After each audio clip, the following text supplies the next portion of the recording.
Hello, this is Dr. Grant Cooper from Princeton Spine Joint Center. Carpal tunnel syndrome is the most common peripheral nerve entrapment in the body. And that's going to be the topic of this video. In fact, I'm going to tell you everything you need to know about carpal tunnel syndrome over the next 7 or so minutes. So here we go. Carpal tunnel syndrome is a compression and irritation of the median nerve as it passes through the carpal tunnel. Now, the median nerve passes through the tunnel and enters the first, second, third, and the inside of the fourth digit. Symptoms of carpal tunnel syndrome may vary from person to person. Some people just have wrist pain. Most people experience some combination of pain, numbness, and tingling in some combination of the first 3 fingers and sometimes also on the inside of the 4th finger.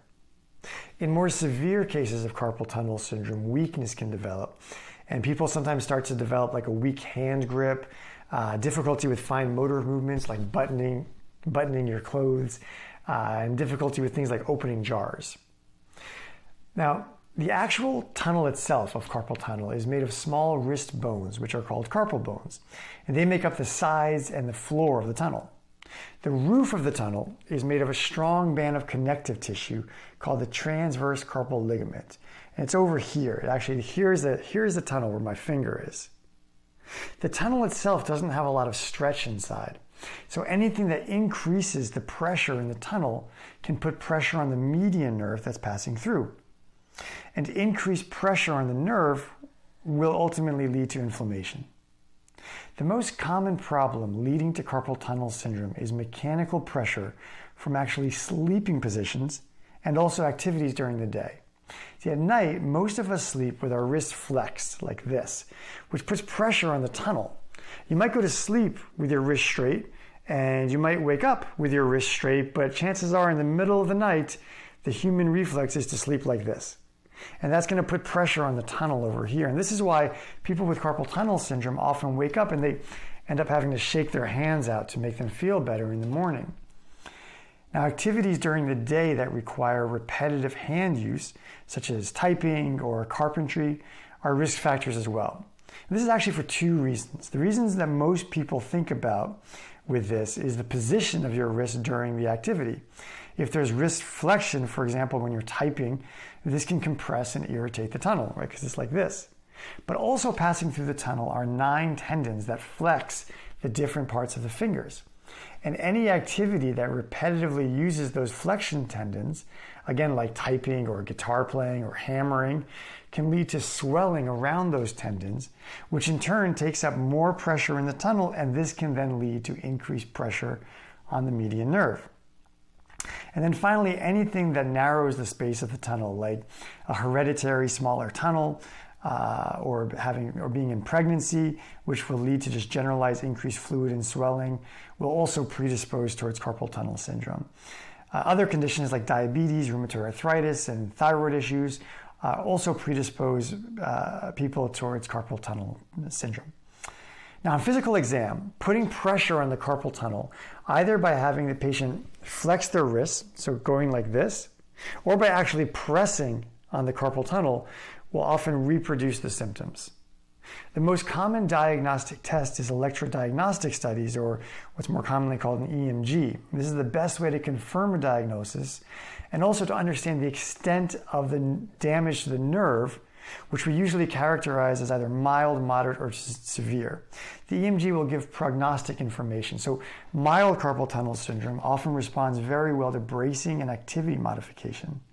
A carpal tunnel brace is one of the most common braces that's used, and the purpose of it is to hold the wrist in a neutral position. In very mild cases, in which there's no obvious underlying reason for the syndrome, using the brace only at night is sometimes enough to treat it. As time goes on, patients often stop using the brace altogether, and then they should just kind of hold on to the brace, they put it in their drawer, and if the symptoms start to come back, they can always put the brace back on. Now, if the symptoms are worse and they aren't getting better with wearing the brace only at night, then wearing the brace all day may be necessary. It's also always you're going to want to consider a person's activities of daily living, right? If the patient's using a computer all day, then it's important to look at the computer setup, right, to make sure that the ergonomics are as good as they can be. You want to make sure that their wrist is in neutral position as much as possible, like, for example, at the computer.